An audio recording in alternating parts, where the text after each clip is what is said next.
The first assassination attempt didn't come from the West. It came from within his own ranks. 12 months after Captain Ibrahim Traoré seized power, they came for him in the dark. Africa's youngest president had made enemies quickly, perhaps too quickly, for a 34-year-old who had emerged from obscurity. Some say it was a dozen soldiers. Others whisper of foreign involvement. Traoré never said. At 2:38 a.m., gunfire erupted at the presidential compound. By dawn, the gunmen were in custody. Traoré addressed the nation the same morning. Calm, composed, not a word about what had happened. The first blood had been drawn in a new kind of war. A 34-year-old captain had survived his first assassination attempt in a country where military leaders rarely die of old age, where Thomas Sankara, the revolutionary president, had been gunned down decades earlier, where power changes hands not through bailouts, but bullets. Who is Captain Ibrahim Traoré? And why does half the world want him gone, while the other half calls him a hero? To understand, we must return to September 30th, 22, the day a captain few had heard of changed the map of West Africa forever.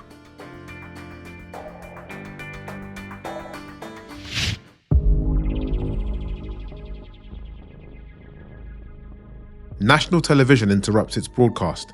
A young officer in uniform appears on screen. No music, no ceremony, just his men, their weapons, and a promise. Chers concitoyennes et concitoyens, conscients de notre responsabilité historique. In just 77 seconds, Ibrahim Traoré erased Burkina Faso's 8-month-old military government and replaced it with his own. The world had barely noticed until the fires started. Within hours, French flags burned across Ouagadougou. Western embassies watched as a new revolution sparked. The second coup in 8 months, but this one felt different. Crowds were younger, the chants were louder, the anger more focused. From balconies across the capital, diplomats watched as thousands of youth, born after colonialism but raised in its shadow, celebrated a new leader they barely knew. Not for what he'd done, but for what he represented. He didn't come with a manifesto or a movement, just power and something else, a name that still echoes in Burkina Faso, one the regime wouldn't dare speak of for decades. Thomas Sankara, revolutionary, visionary, assassinated in 1987. For 35 years, Burkina Faso lived in his shadow. Now, a young captain was stepping into it. The resemblance wasn't accidental. The red beret, the youth, the revolutionary language, the anti-imperial rhetoric, Traoré was channeling the ghost that still haunts West Africa.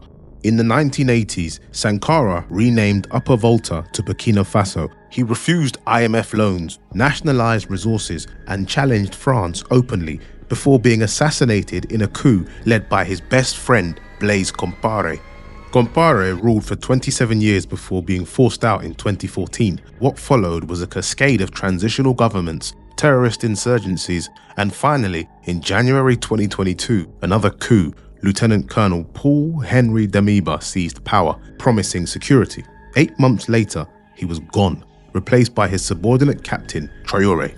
He walks in Sankara's boots, but even legends cast shadows. Is he reviving a revolution or just marketing its memory to a generation that never lived it? The questions came quickly. Was this another young idealist, a front for hidden hands, or something new entirely? A soldier becoming a symbol before anyone knew the man. Western press called him the latest military strongman, and foreign policy warned of autocratic contagion. But across Africa, a different story was emerging. Pan-African news outlets spoke of liberation. Social media users shared his speeches with hashtags like Second Independence. To a generation of Burkinabe youth, raised on stories of past revolutions, he was something else, a chance to rewrite a relationship with the West that had never truly changed since 1960. The moment he seized power, 2 clocks started ticking, one counting down to his fall, the other to his legend. The race was on. Which would outpace the other? The crowds were still chanting, the comparisons to Sankara still echoing. His first real move would test whether this was just defiance or something deeper. Ils n'ont jamais pu changer de logiciel jusqu'aujourd'hui. C'est déplorable. Pour eux, les Africains les appartiennent. Nos terres les appartiennent, nos sous-sols les appartiennent. Les peuples du Sahel ont compris. Et plus jamais on ne pourra les manipuler.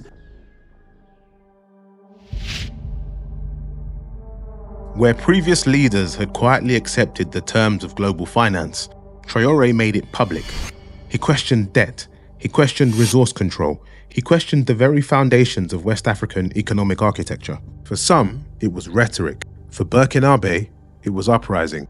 In the air-conditioned offices of global finance, alarm bells were ringing. Burkina Faso's GDP was just 19 billion, but in the world of precedent, one voice could shake the system. When the leader of a former colony stands up and questions who owns the debt, who profits from the gold, who writes the rules, that's not just defiance, that's a threat to an entire system, a system that doesn't forget threats.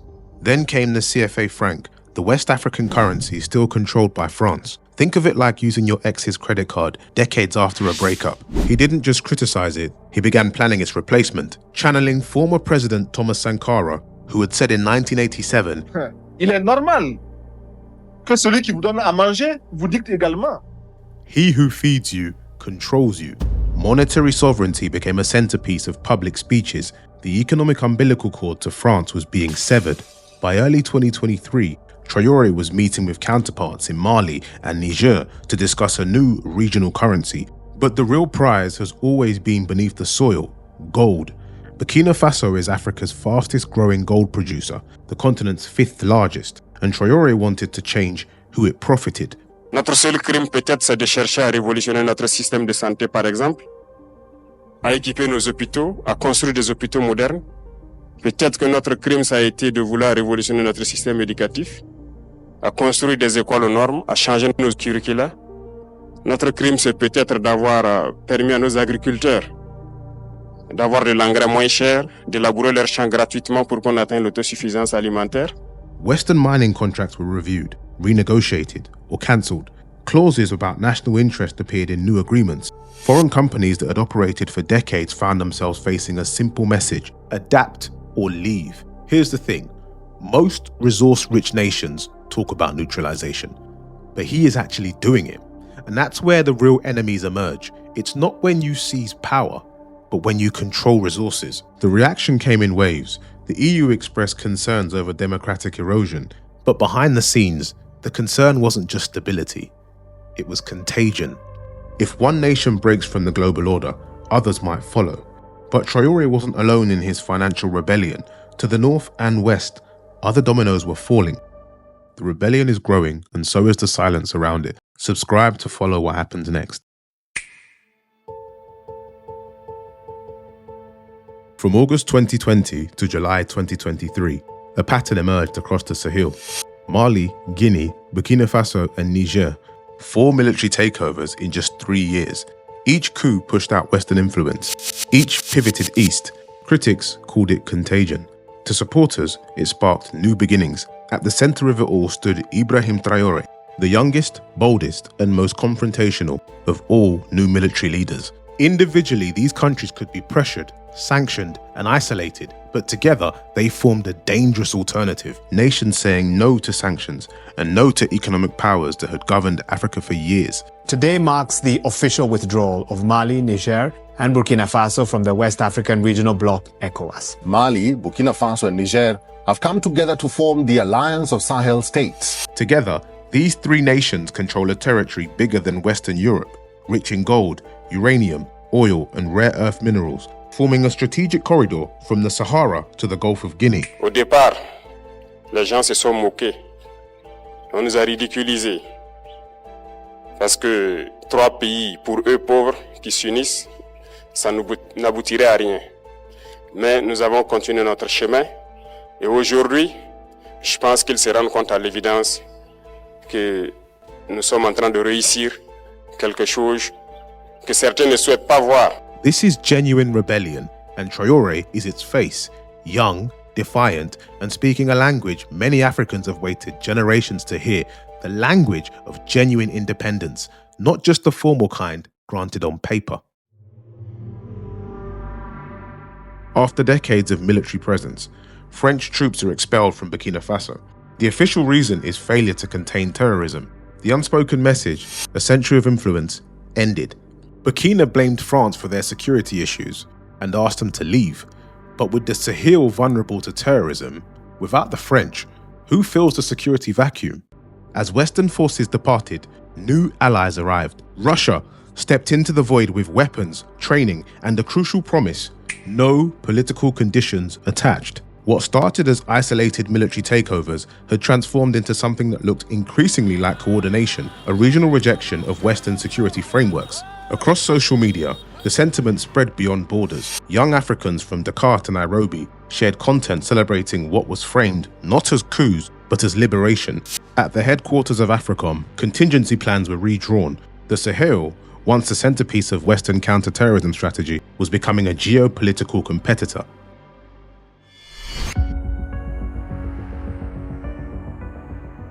By late 2023, a new kind of warfare had arrived in Burkina Faso. Unmanned, unannounced, unforgiving. 3 drone strikes tore through the north of the country. Official reports claimed terrorist targets, but the list of casualties told a different story. In August, a local market turned to carnage when a drone circled overhead. State television proudly announced, "Armed bandits neutralized," with Human Rights Watch documenting at least 28 civilian deaths. By November, 3 strikes had occurred, totaling over 60 civilians gone. These weren't accidents of war. These were Turkish-made, laser-guided TB2 drones, the most precise weapons in Burkina Faso's arsenal. When you use a precision-guided bomb and locals die in large numbers, you have to ask yourself, was this a mistake the government didn't want to admit, or a message they didn't need to explain?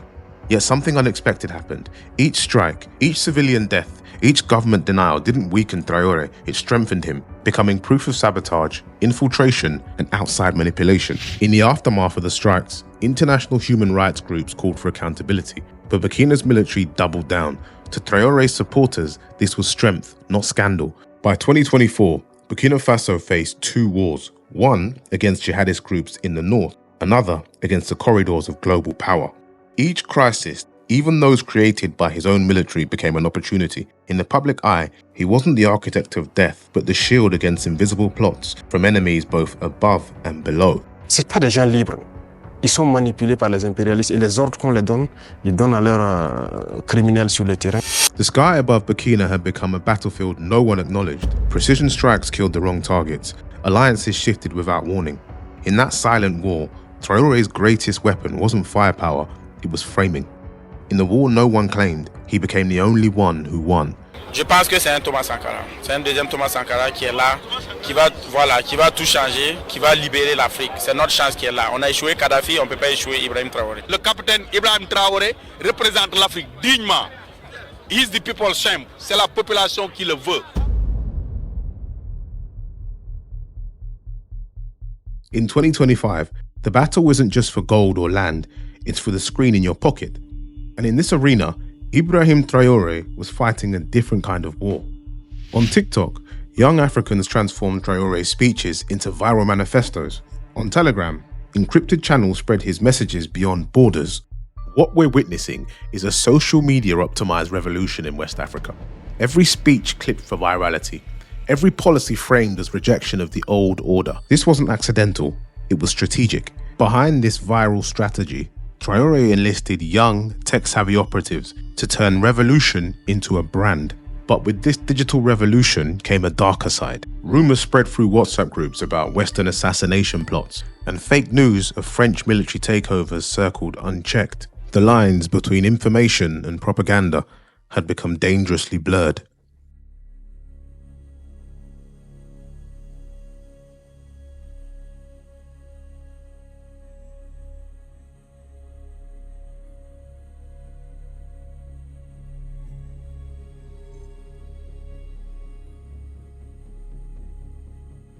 By 2025, government initiatives distributed 400 tractors, 239 motorcycles, and 710 motor pumps to agricultural investors.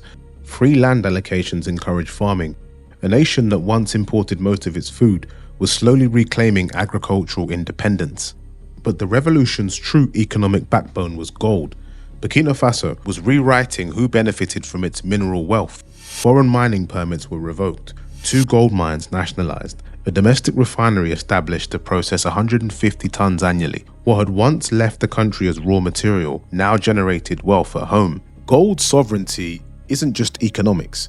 In fact, it's the foundation of actual independence. You see, a country can write whatever it wants in its constitution, but if the resources flow outwards, then freedom is just theoretical. Yet behind the revolutionary rhetoric lay a complex reality. The same administration that rejected colonial debt secured a $302 million IMF credit facility.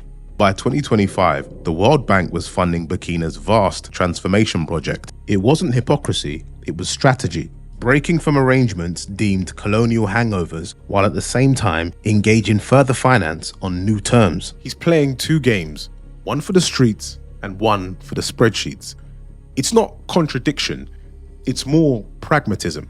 But the real question is, can you claim sovereignty while sitting across from the IMF? With each passing month, Ibrahim Traoré walked 2 roads simultaneously. One as administrator, building roads, hospitals and alliances. Another as symbol of defiance, possibility, and an Africa writing its own story. He wasn't just rewriting Burkina Faso's place on the map, he was rewriting the rules. But the powers don't forgive those who break its rules. It hunts them. The question isn't whether Traoré is a visionary or a pragmatist, a revolutionary or an architect. It's who's asking and what they need him to be. But one thing is clear, he's no longer just a leader. He's become a mirror for a continent's aspirations. And in a world built to kill symbols, that makes him dangerous. Quand nous disons la patrie ou la mort, nous vaincrons, ce n'est pas qu'une phrase, ça a tout son sens. Nous n'avons pas peur et nous n'aurons jamais peur.